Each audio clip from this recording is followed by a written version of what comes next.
Hey y'all.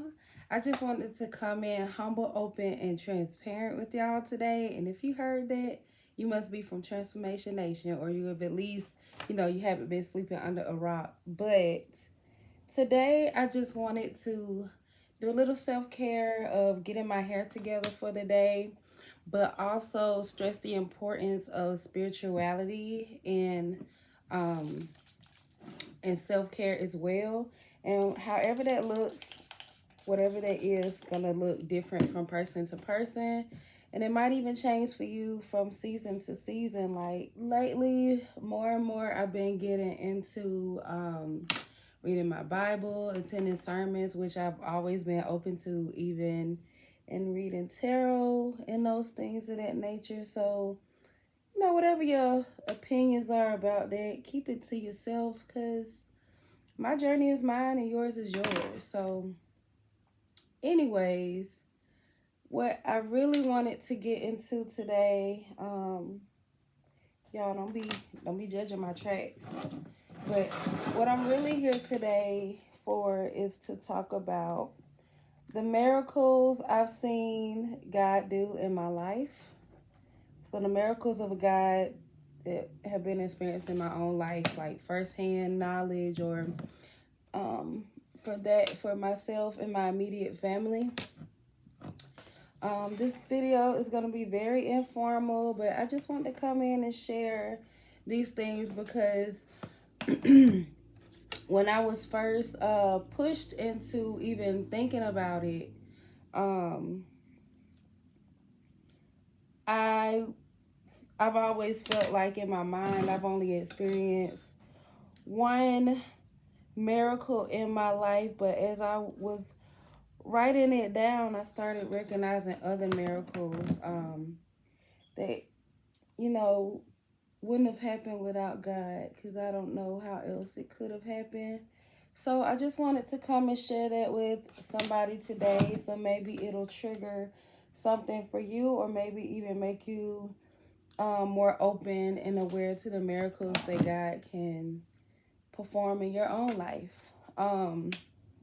And I also want to preface that by saying I struggled with coming to make this video because I wrote it down a while ago and I felt like I was supposed to, but then I fell into a bit of a funk, just because I'm still building my relationship with God. I'm learning to trust. I'm learning all these things. So um I was just having a hard time like showing up and speaking about these things because of where I am mentally and spiritually at the moment. But I feel like, why do that when I recognize the good that I have experienced? Why take that away? Why count the good that has already been done based on the my present situation? That's not fair, and I wouldn't want anybody to do that to me, so why should I do that? I'm just gonna do the best I can, y'all. I'm only human, okay? But the first one is the first miracle I realized that happened in my life. It was after my mom died. I was about 14 when she passed away.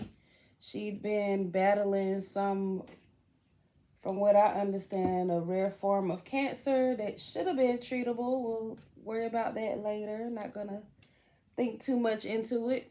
But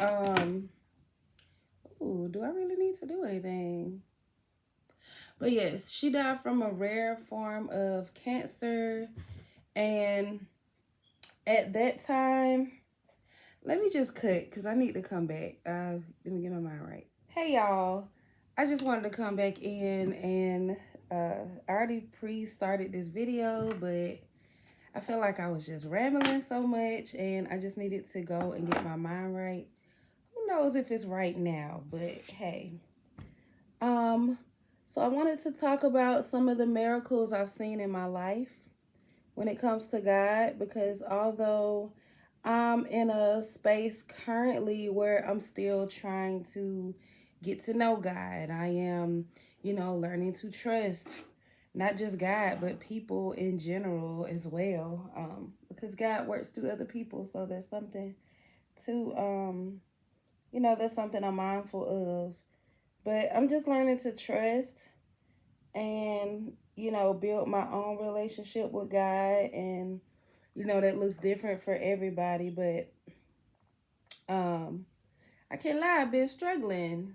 I really been struggling with that lately, and it kind of delayed me from coming in and making this video to talk about the miracles I've seen in my life, because like I wrote these things down weeks ago about the miracles I've seen in my life. And for a long time, I always thought that I've only seen one miracle in my life. And, I've been waiting on God to perform a miracle for me. I've been trying to manifest a miracle, just all those things. And I haven't seen my breakthrough yet in, what I've been desiring, or maybe I'm just not seeing, what's being held in front of me. Who knows? But I felt like, who am I to hold back the good news of the miracles I have seen, the things I have experienced, simply because of where I am in my faith right now? Because I'm struggling, to be honest, but I'm sure somebody else out there might need to hear my story, or maybe I need to hear it out loud again as well, just to see, how good God really is, and help me with trusting that, things are going to work in my favor. Delayed, but not denied. Okay? So, anyways, just to get right into it, the first miracle I wanted to talk about is when my granny cakes got custody of myself and my siblings after our mom passed away, with her long battle with some rare form of cancer. So I was about 14 at the time when my mom passed away, and it was a very, very hard time for all of us. And, I think that's also when God was introduced more into my life. Like, I remember before my mom even passed away, she would she was at the Shepherd Center, and she used to attend church and stuff. And I believe we always had a Bible, but I'd only been to church so many times in my life. And I've always been aware of God, but I don't think I really had my own personal relationship with him. And I just remember being so angry with God, because I prayed and I prayed and I prayed for my mom to heal, to get better. Um, I didn't want to lose her. I feel like a part of me knew she was dying before she died. Um, but I just remember going to my closet and crying all the time and begging God, like, please do this for me. And I just remember when she passed away, how angry I felt. I'm about to cry just thinking about it, and I don't even, whew, I'm not even like super emotional. I don't think about this all the time. So I guess it's just kind of coming up again, just talking about it out loud. But um I just remember going to my closet, just begging to God, like, to heal her. Like, my mom was my person. And just watching her struggle, and then me feeling helpless, like I can't do anything for her. I was afraid so many times as well. It was just a lot going on at that time. It was very, very hard times. We'll get into that later too, because even in that time, looking back, I can see how God was still there, even through, I guess, what was inevitable to happen. But anyways, my grandma was the one taking care of my mom the entire time that she was sick. She was basically like a nurse to her at home. She attended every doctor's appointment, took her there.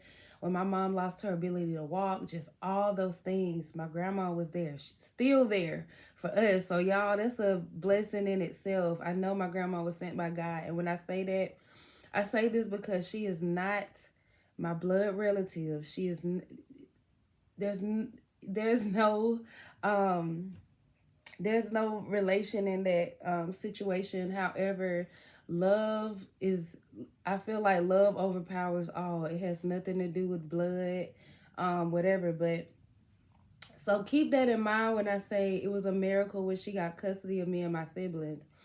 At the time when our mom passed away, um, a lot of things were just happening. A lot of people were coming around who I wasn't used to seeing, or people I didn't know. And then I remember people, even some people came to our house talking about God and, you know, the last days, and I think like the resurrection and stuff like that. First of all, it was freaking me out as a child who knew nothing of those things, and I'm already angry with God and wondering, you know, if he really exists, because my mom still died. I done begged, I done prayed, I done did all the things that I thought or I was supposed to do, or what people say you're supposed to do, go pray about it. And I'm like, I didn't get the results that I wanted. So I'm angry with God, just questioning everything. And then these people come along and this is happening. It was just a lot. So I feel like that's kind of where I kind of turned my back on God, even though I didn't have like a super strong foundation anyways, which um is something in itself. But my dad was a complete, my biological dad, complete butthole. Like I can't even describe the, you know, I don't know what kind of demon time he was working on or whatever, but all of a sudden this man who'd been absent from my life, completely absent from my life since I was about 11, um and even the few times I saw him before that, when he would come pick up me and my siblings, it was just, I wasn't experiencing love from him. But um all that to say, it's like when my mom passed away, here he comes out of the blue and he's asking about money. Like, he took our social security check that we got, that we were getting, to for our grandmother to, I mean, for that our grandmother was using to take care of us. Um, he was asking about spousal benefits or something. And mind you, him and my mom had been divorced since before I was born, I believe. And here he is coming in talking about money. Like, that's all my mom's death was about to him. So it was, I can't even really get into that. But that being said, like, um, I have a little sister as well who has a different dad. And my mother's wish before she died was that all her children stay together and that we be taken care of. And my grandma wanted to fulfill that wish. And so my grandma, first she went to my sister's dad, and asked him for, you know, custody over her, to, you know, basically sign his rights over. He did it no problem. Like, this is where my sister has always been. My grandma has always been in our life. She helped my mom raise each and every one of us from babies, just all the things. She has always been there. Nobody wanted to break up the family. But then when she goes to my dad, the man who had not been around all these years, the man who I barely spent time with when he was around, he was all about money. And he was like, no, I'm taking my kids away and you'll never see them again. And, you know, he was talking all these bad things about my mom that were not true. So like I said, he was really on some demon time. I hope that he has changed as a person now, but I don't know because I don't talk to him. But regardless, if you know anything about the legal system in Georgia, I don't know how it works in other states, but technically my dad could have just took us and, you know, raised us or whatever, how he wanted to for the most part, without questions asked, because he would have been the next of kin to take care of me and my brother. So automatically he was technically supposed to be able to do that, but that's not what happened. So I remember at the time we were going through the court system, and from what I remember, it took forever, like months. It took months, almost like maybe over a year, with this court battle between him and my grandma of trying to get custody, but also like all the money that he took from us, from our social security benefits and everything. And y'all, when I tell you the way we were struggling, like the whole time my mom was sick, like after a while, she wasn't able to work anymore.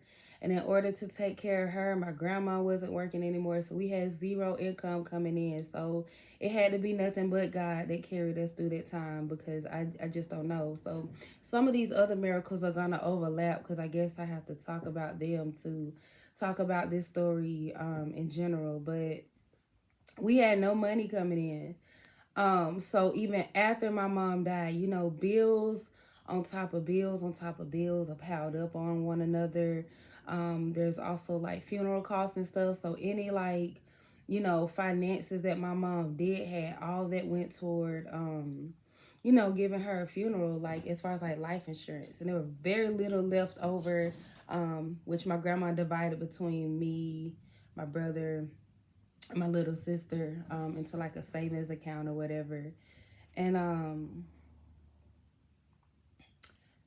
let me get my thoughts together, y'all. So yeah, so we're going through all these court battles and stuff, and then even the judge, I remember telling, like, my grandma went and got a lawyer, which she could not afford, but I think the lady loved our story so much, like she went pro bono, if that's whatever free is, I don't know. Or actually, I think you have to pay something. So I think it was like she charged my grandma $1 for them to talk. $1. So I think she whatever compensation she may have gotten, it was way below whatever she was worth, or what she would have asked anybody else for. Um But my dad also had a lawyer, apparently one of his friends or whatever, and this man does not practice family law. I don't know what kind of law he practiced, but he clearly, you know, was not well versed in family law, because even the judge said, these are your biological kids. I don't even know why we're here today. Um, like basically you could just take your kids and go. But I don't know if that just went over their head or what, or God was covering them ears or what, because after all this time, like months and months and months of grief and dealing with the court system and going to having to go into counseling and having to be forced to go see my dad like I think it was like every other week or something. I had to go to his house every weekend, and my brother didn't have to go because he was graduating high school and he had like a summer program that saved him or whatever. But me, on the other hand, I was trapped because I was 2 years younger. I didn't have anywhere else to be or anything going on, so I had to go over there by myself. Um, and even the conditions I was under then, oh my goodness. But all that was reported back to a counselor. I was keeping a journal, all those things. But in the end, my grandma ended up getting custody of us, which is, like I said, that was the miracle, because he could have took us at any point, no questions asked, because he was our biological dad. But instead, he decided to continue fighting in court for us for whatever reason, because he clearly had too much time on his hands. But y'all, God's hands was all over that. I remember that court date just being so scared, like worried that, if things didn't go in our favor, we would have to go home with that man. Like, even thinking about it now, I don't know, like, although my life is not where I want it to be right now, I'm not in the position I want to be in, or whatever the case, I just know for a fact, I just know, had I ended up with my dad, I would have turned out a lot worse. I would have been in a lot worse position than I am now. I would not have had the foundation that I started out on. Like, I've been taken care of. I am, like, even in my struggles and all those things, I am a pampered woman. because of my grandma who God sent in our life, which I feel like that is a whole another story, because not only has she been a miracle from God for my mom, but she was also that for me and my siblings in so many ways, and she still is to this day. Um, but yeah, y'all, I feel like this video was just kind of all over the place. I hope it wasn't too long, but I just want to share a little bit of my testimony, a little bit of my, a miracle that I experienced in my life, because I feel like somebody else might need that as well. And I also need to hear it again, I guess, because the fact that I started crying at the beginning, so I had to release some tears. Like, there's still some hurt in me, I feel. Um, which also is testing my faith right now as well, with where I am and the things that I've been praying for and just wishing things will turn out how I want them to turn out. But unfortunately, I don't have control in the way that I want to, but maybe that is also fortunate as well, because there are things that God sees, or, certain things are bound to happen. Things have to happen. For whatever reason, I may never know all the answers to, but I just got to release that control. And maybe you need to remember to release your control as well. But know that miracles can occur in your life, like especially when you are just so down and you ready to give up, and you're tired of fighting. um just know a miracle can happen. It may not look like what you expect it to, but at the end you're gonna come out on top either way. So yeah, I hope this wasn't too crazy or too much going on here, because y'all, I'm just doing the best I can. But I hope to share more miracles with y'all, and I hope this was a nice start for you. So stay beautiful and stay blessed, and until next time, y'all, bye.